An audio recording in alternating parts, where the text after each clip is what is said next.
in learning about the empirical facts on the ground in a big processing plant, and seeing how the harvesting works, did you feel like that information changed your ethical perspective or made you feel differently about some of the things we had talked about on the course?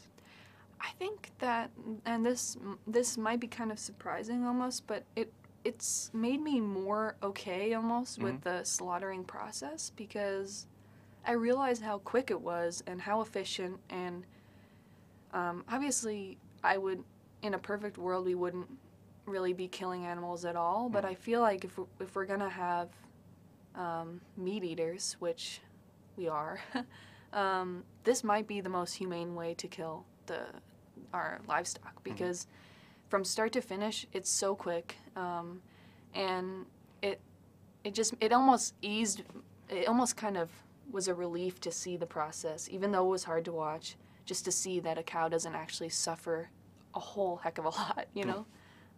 So in that sense, it did change my view a bit. So before, you had probably seen kind of videos from more activist groups or animal rights groups that portray really bad episodes that may happen once in a while, but are probably not the norm. Yeah, I think so. I think beforehand, it was so far removed that it was very easy for me to just dismiss it and say, oh, it's just terrible how they kill them. But then seeing it, I just can't really imagine a more efficient way to do it. And I just think if we're going to do it, we might as well do it the most efficient way and fastest way possible. But you keep saying efficient, but do you also mean humane? I think in that sense, I don't mean humane because it's efficient. Well, no, I guess I do kind of mean that it's humane because it's efficient, in that it's not as though the cows are suffering in the slaughtering process for that long. I mean, it's still problematic because they are suffering, but I think dying is going to be, like, you might suffer a bit anyway you die, and I think this was the quickest way to do it. I almost have more problems, I definitely have more problems with the raising of the livestock in the first place, because that is not a 30-second experience. That's, many weeks, months, maybe even years of questionable conditions, so. That's interesting. So I think you weren't alone among our students. Some people went and said they would never touch meat again. It was just too much blood. It was really, really powerful, just sensory overload in a way. Yeah, definitely. But quite a few people said that they went out and had a hamburger that weekend and actually felt much better about it. Yeah. If you're not philosophically opposed to the very idea of killing, then they suggested, and it sounds like you agree, that the conditions of the workers, the kind of health situation there, or the cleanliness and the efficiency, and also just the way in which the animals are brought into that Temple Grandin chute, and so they don't know what's coming until it hits them. And presuming that they are really rendered insensible, it seemed to some of the students, and it sounds like to you, like that's a system that is doing a reasonably good job. How the animals were raised and what their lives were like beforehand is another issue. Yeah. I mean, I'm no expert, so maybe it's possible to come up with a better system, a more humane system, but I do think that whatever our system is, if we're going to be killing,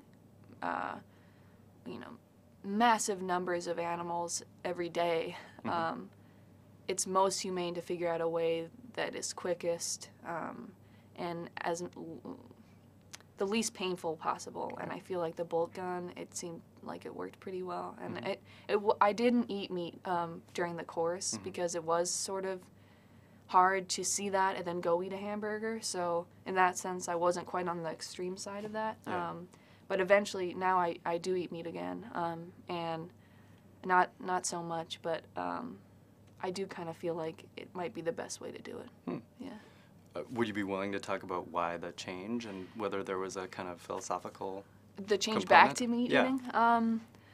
I think, so for a long time, during the course, I really didn't eat much meat because, like you said, it was like too much to take in and then just ignore when I'm eating, like at mealtime. Yeah. So I just decided to abstain completely because it was easier that way in a way. And then after the course ended, I had to try to figure out what my actual stance was. And I think in the end I decided that very limited amounts of meat I could justify, especially if I had the money to buy meat that I knew was raised in a more humane way. So for a long time I made my mother, when I lived at home over the summer, I made her go to the piggery or, find places where she could buy meat that we knew where it came from.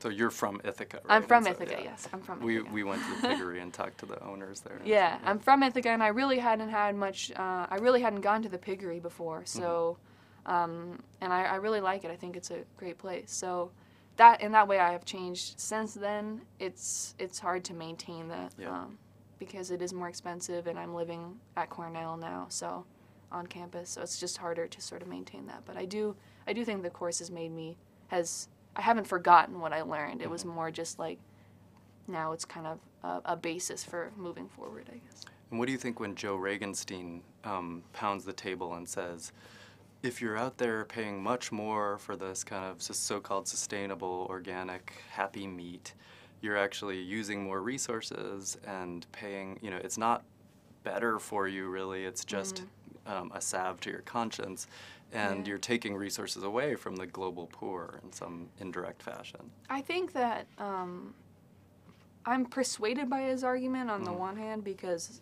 it seems like it makes sense. I mean, what he's saying makes sense, but I think the underlying problem is that, especially Americans, we just eat too much meat, and so what I want is for everyone to drastically reduce the amount of meat they eat. And then that way we can afford to spend a bit more of our resources on raising meat in a more ethical way. I don't know what the average American eats, but I think it's meat every day, sometimes more than once a day. Right. And that's just crazy to me because I don't think you can make an argument for that for your health because there are many arguments against it. A lot of people would say that's unhealthy, and I'm not sure anyone would say eating meat every day is necessary to be healthy.